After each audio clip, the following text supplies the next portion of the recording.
اکبر الہ آبادی نے کہا تھا نا، کیا بتائیں احباب کیا کار نمایاں کر گئے، کیا بتائیں احباب کیا کار نمایاں کر گئے، بی اے کیا نوکر ہوئے پینشن ملی اور مر گئے۔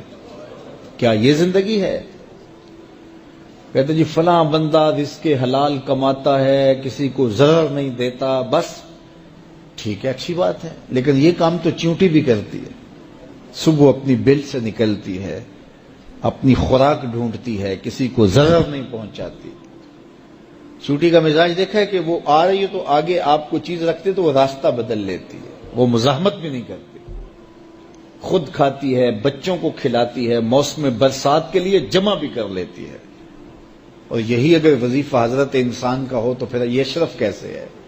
یہ ایک وظیفہ تو چیونٹی بھی ادا کرتی ہے۔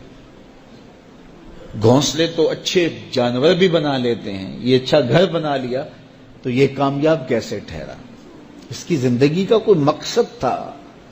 یہ اشرف المخلوقات ہے، فرشتوں کی پیشانیاں اس کے آگے یوں ہی نہیں جھکائی گئی، اس کو شعور و فہم سے یوں ہی نہیں نوازا گیا، اس کو امانت یوں ہی نہیں سونپی گئی۔ وہ امانت جس کو پہاڑوں پہ پیش کیا تو پہاڑوں نے کہا ہم نہیں اٹھا سکتے، چٹانوں پہ پیش کیا گیا انہوں نے کہا ہم نہیں اٹھا سکتی، آسمانوں پہ پیش کیا گیا آسمان کہتے ہمارے بس کا روگ نہیں، زمین نے کہا میری چھاتی تو بہت چوڑی ہے لیکن یہ بار امانت میں نہیں اٹھا سکتی، سمندروں نے کہا ہمارے بس کا روگ نہیں ہے، فحملها الانسان، انسان نے کہا یہ بار امانت میں اٹھاؤں گا، یہ بوجھ میں اٹھاؤں گا۔ تو اس نے یہ ذمہ داری خود لی ہے، خود قبول کی ہے، اس نے، یہ مکلف ہے۔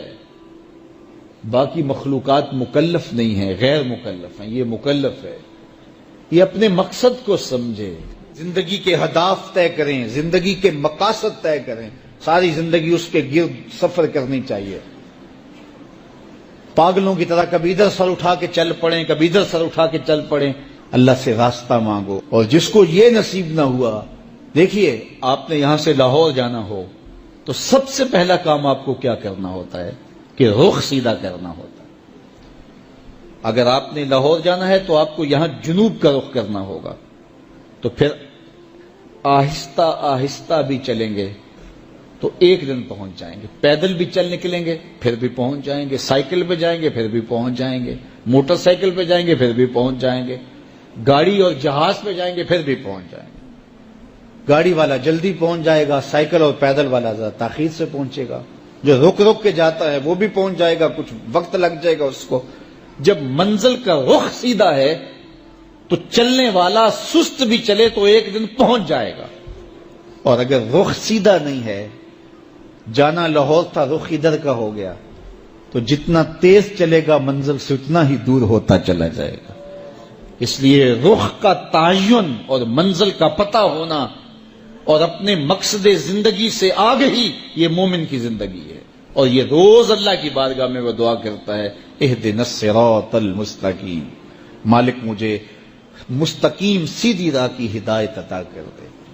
اور جس کے پاس یہ نہیں ہے اس کے لیے اضل سبیلا کا کہا گیا، وہ بھٹکا ہوا مسافر ہے۔ آہستہ چلو لیکن منزل کا تعین کر کے بڑھو، بڑھتے رہو، منزل تمہارا استقبال کرے گی۔ حضور نے فرمایا اللہ اس شخص کے چہرے کو تر و تازہ رکھے جس نے میرے سے کوئی حدیث سنی، پھر جیسے سنی اس کو ویسے آگے پہنچا دیا۔ اور میاں کوئی بہت زیادہ کھا لیتا ہوگا تو وہ کتنا کھا لیتا ہوگا؟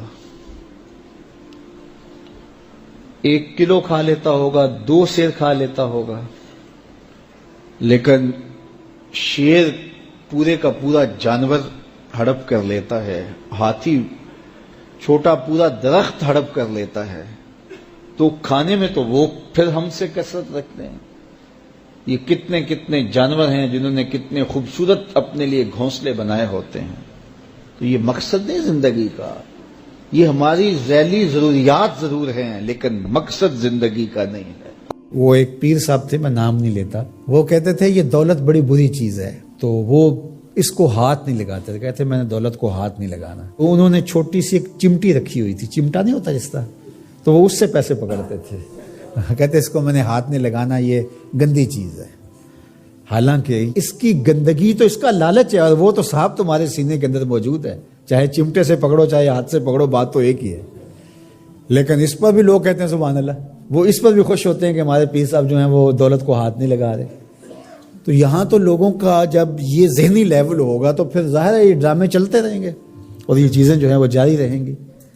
تو اللہ کی حلال کردہ چیزیں. ہم ایک دفعہ ایک تقریب میں گئے تو بعد میں کھانا لگا، تو صاحب خانہ نے اپنی بساط کے مطابق کھانا رکھا. تو ایک صاحب تھے، وہ اپنے آپ کو صوفی کہتے تھے، تو وہ کہنے لگے کہ آپ کے گھر میں کوئی لسی ہے؟ تو وہ ظاہر میں کہنے لگے کہ نہیں. تو کہتے چلو سادہ سادہ پانی لے آؤ. تو وہ پانی لے آئے. کہتے ہیں اب وہ سرخ مرچیں تھوڑی سی لے آئیں. وہ سرخ مرچیں لے آیا تو اس کے اندر گھول کر کے تو وہ روٹی کو ڈبو کے کھا رہے تھے. میرے ساتھ 3-4 طالب علم تھے، تو میں نے ان کو آنکھ سے اشارہ کیا کہ یہ چاہ رہے ہیں کہ پوچھیں کہ حضرت یہ کیا ہے. تو میں نے کہا آپ نے بھی نہیں پوچھنا. لیکن خود ہی پھر کوئی 5-7 منٹ کے بعد وہ میں اصل سبزیاں گوشت کچھ بھی نہیں کھاتا، بس یہ لسی لے لیتا ہوں، اس میں یہ تھوڑا سا مرچیں ڈال لیتا ہوں اور روٹی سے میں، یہی میرا 12 سال سے یہ عمل ہے. تو نہ پھر لسی ملے تو پھر اس طرح پانی میں. تو وہ اس کے بعد وہ میرے تاثر لینا چاہ رہا تھا. میں نے کہا کہ میں تو اللہ کی ہر حلال شے کھا لیتا ہوں، میرے اللہ نے جو حلال کیا میں سب کھا لیتا ہوں. ان کی تو وہیں ہوا نکل گئی. تو یہ کس نے آپ کو حق دیا ہے کہ اللہ کی حلال کردہ چیزوں کو حلال؟ اگر آپ کی طبیعت نہیں مانتی یا آپ کی قسمت ایسی سڑی ہے کہ طیب اور پاکیزہ کھانے سامنے موجود ہیں اور آپ نے جو ہے وہ مرچیں ہی کھانی ہیں تو کھائیں. آپ اس کو تصوف سمجھتے ہوں گے، ہم اس کو آپ کے لیے اللہ کی طرف سے سزا سمجھتے ہیں. تو یہ خود ساختہ چیزیں ہیں. تو اللہ نے کیا فرمایا؟ اے ایمان والو، جو حلال اور طیب چیزیں ہیں، جو اللہ نے تمہارے لیے حلال کی ہیں، جو اللہ نے تمہارے لیے پاکیزہ چیزیں پیدا کی ہیں، ان کو کھاؤ. اللہ اکبر. تو جس طرح شریعت اسلامیہ نے اس بات پر ممانعت کی ہے کہ کسی کو حق نہیں پہنچتا کہ اللہ کی حرام کردہ چیز کو حلال بنائے کسی ہیلے بہانے سے یا کسی طریقے سے، اسی طرح کسی حلال کو بھی حرام بنانے کا کسی کو حق نہیں ہے کہ جس چیز کو اللہ نے حلال رکھا ہوا ہے، پاکیزہ بنایا ہوا ہے، اس کو اپنے اوپر حرام کر دے.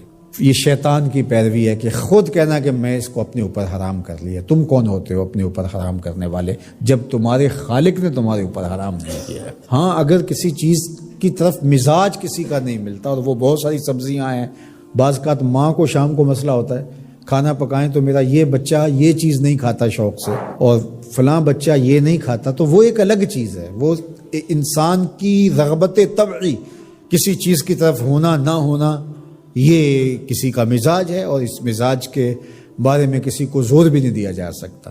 لیکن اس کو حرمت کے درجے پہ لے آنا اور اس کو اس لیے استعمال نہ کرنا میں نے حرام کر رکھا ہے اپنے اوپر، تو یہ درست نہیں ہے.